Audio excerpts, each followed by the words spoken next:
guys, Fernanda. I wasn't actually going to film today, but I'm going to film.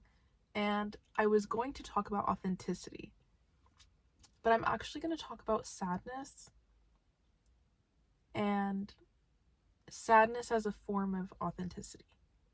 Because I think that a lot of us grow up thinking that feeling emotions is wrong, and we never learned how to make space for them. And especially something like sadness that can feel heavy, that can feel inconvenient.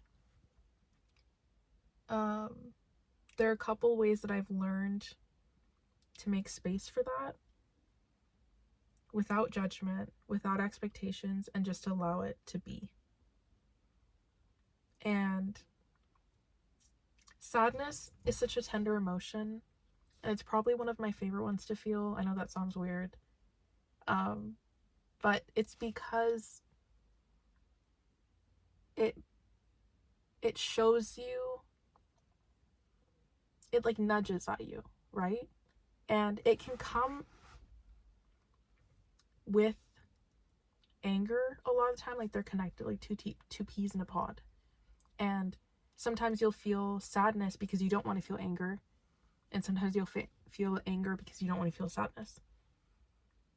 And obviously they're different, and they bring different things. Like anger is more, where have your boundary has been crossed, where do you need to put up new ones? And it feels a bit more powerful, whereas sadness is more like, aw, like you just want to console, you just want to like hug. And sadness brings up something that you feel you're missing, or that you long for. That's what it shows you. So for example, if you moved on from someone, the sadness that comes up, it's because you might feel lonely, you might miss a connection. Or if you moved away from a place, it's the same thing. You might feel sadness because you miss where you were before, you miss whatever comfort that brought you. And there's something so relieving from feeling sadness, because when you cry, your body's literally releasing, right? Like it's so important to allow yourself a space to do that. And especially when you've had like a proper cry, that's when it brings clarity. It allows you to see things in a different light. And then you know, okay, this is what I was missing. This is what I feel that I want or that I long for. And you've allowed the emotion to fully move through you, so it's not stuck.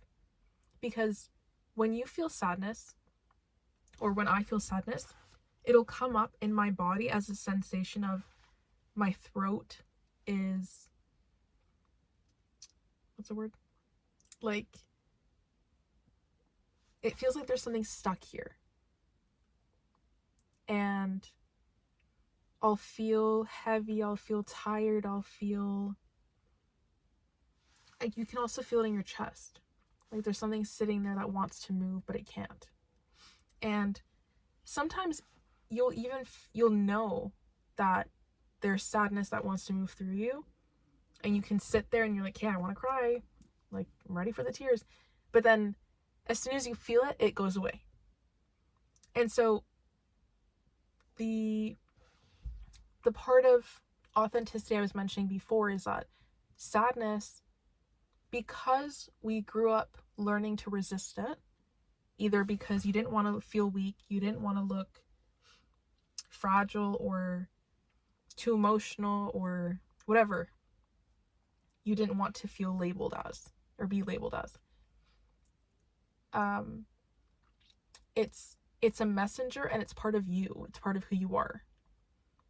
And by allowing it to flow, that's you acknowledging all parts of you, because there's a part of you even if it doesn't feel rational for whatever reason that you're sad, there's a version of you that is sad. And when you resist that and you ignore that, you're resisting it and ignoring that part of you. And that's telling that version, I can't accept you just as you are, right? Whereas if you allow yourself to feel that emotion, I mean, it can go for all emotions, it doesn't just have to be sadness. But when you allow it to be there and you make space, then you're saying, I love you exactly as you are. You're allowed to be here. And let's just figure out what's going on, right? And the release that comes when you allow yourself to cry, when you allow yourself to feel that, then allows you to move on to the next thing. Like, you're not meant to hold that in the whole time. Once you've allowed it to come through, you can rest. You gain this clarity on, what is it that I want now? What do I want to move towards? And there are a couple of things that allow me to make that space. So that's what I wanted to mention now. The first one is to just sit. Because what I was saying was that sometimes you feel it coming and you can feel the sadness moving up in your throat and you're like ready to cry, and then it just goes away. So first, just sit. And something that I used to do was to set a timer. And so I'd say, okay, because the other thing is, if you're not used to feeling your emotions, then when they come up, it can feel so overwhelming. It can feel so uncomfortable having them sit there. Or you might just not even know how to deal with that when they come up, you resist and your body will just shut down. So set a timer, let's say 10 seconds. Focus on the sensations in your body that you think could be associated to the sadness, as if you're like magnifying glass on them, okay? And then when the timer goes off, stop feeling it. Focus on something else. Come back to whatever you're doing. And I like to close my eyes and like sit with your feet on the ground and you're like grounded, and then focus on that sensation or whatever sensation you feel with that emotion. Then set the timer again for 10 seconds and do it again, and do it like 3 times. If you feel brave, you can do 30 seconds. If you feel braver, you can do a minute, and just keep increasing the time. And because eventually, once that sensation gets to a certain point, you're just going to feel. You're either going to cry, you're either going to feel the heaviness, you're either going to, and like allow yourself the space to do that. Go somewhere that you can just be by yourself, that you can just focus on those sensations. And you don't have to question why it's come up. You can just allow it. And after, you're either just going to feel better, or you're going to think, oh, maybe it had to do with this thing. And that makes sense. The other thing that I do is put your hand on your chest and like console yourself. Tell yourself it's okay to feel sad. It's okay. Like, reassure yourself that whatever is coming up is perfectly normal and fine, and it's allowed to be there. And it doesn't mean that you're wrong. It doesn't mean that anything's bad. It just means that it's trying to tell you something, and you're now, as an adult, making the space for that to be heard.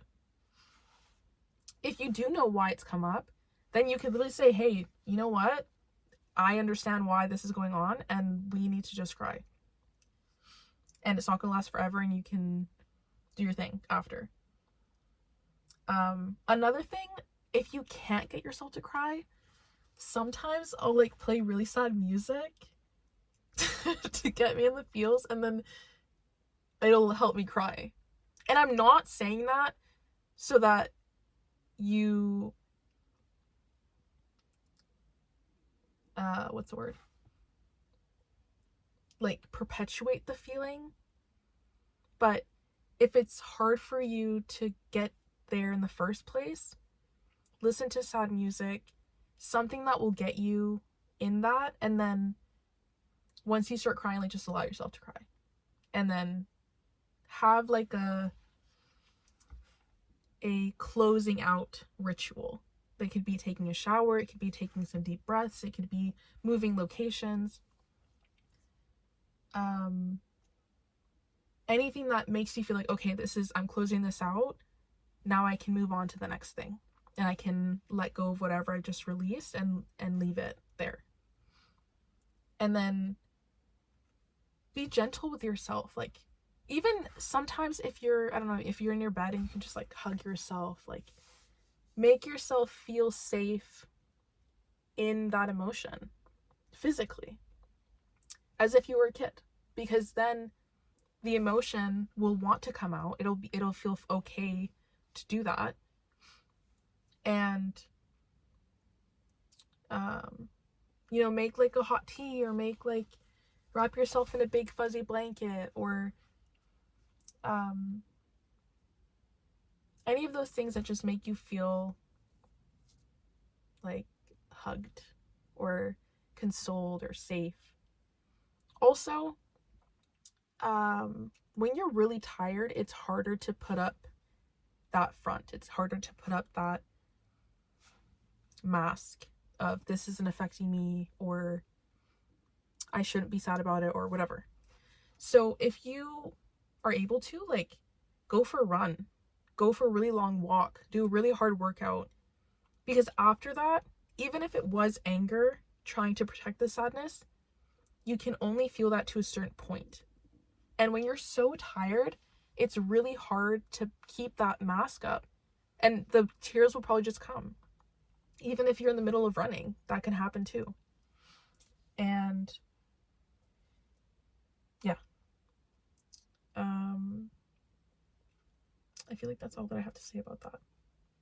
And just be gentle with yourself after. Like, treat it as, I had a hard day and I'm taking it easy. And allow yourself to feel that. And if you don't know why it's going on, or don't try to rationalize it, just allow it to be. And even if it passes and you still don't know why, it doesn't matter. You let it go, you released it, and you can be proud that you did that, because it's hard, especially when you're used to putting your emotions aside, or